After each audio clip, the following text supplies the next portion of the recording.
Shalom, bien-aimés, nous vous accueillons encore dans cet espace spécial combattant le bon combat.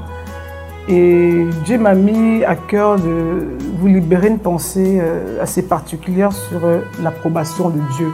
Lorsqu'on parle d'approbation, on parle du sceau de Dieu. Lorsqu'on parle d'approbation, on parle du hoquet du Seigneur. Lorsqu'on parle d'approbation, on parle de la volonté de Dieu. Lorsqu'on parle d'approbation, on parle de la présence de Dieu à nos côtés pendant les défis.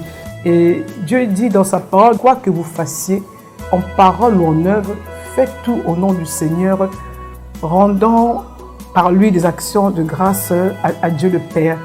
Nous sommes des femmes de destinée, des femmes élites, des femmes d'impact, des femmes de pouvoir, des femmes tout court. Et nous opérons dans différentes sphères de décision selon la grâce que Dieu nous a donnée.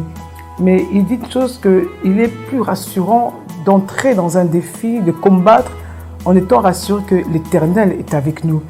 C'est ce qui s'est passé un petit peu dans Juge 4, 6. Vous voyez, la prophétesse Déborah, elle était juge et prophétesse en Israël. Et lorsqu'il s'agit de donner la stratégie militaire à Barak, Dieu a utilisé une femme. Et cette femme a attendu d'avoir l'approbation de Dieu avant de s'engager dans ce défi. Et c'est comme ça que Sisera a été livré entre les mains d'une femme, mais Barak a combattu auprès de cette prophétesse Déborah.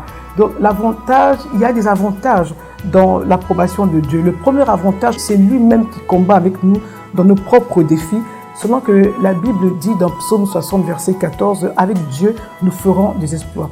Le deuxième avantage que nous pouvons tirer, c'est qu'il dit dans sa parole, dans Proverbe 16, verset 7, que lorsqu'il agrée les voies d'un homme, il dispose favorablement à son égard, même ses adversaires. Sisera a été livré entre les mains de Déborah. Donc j'aimerais que tu te puisses te fortifier, quels que soient les défis que tu as mis, quel que soit l'engagement que tu veux prendre, rassure-toi que tu as l'aval du Seigneur.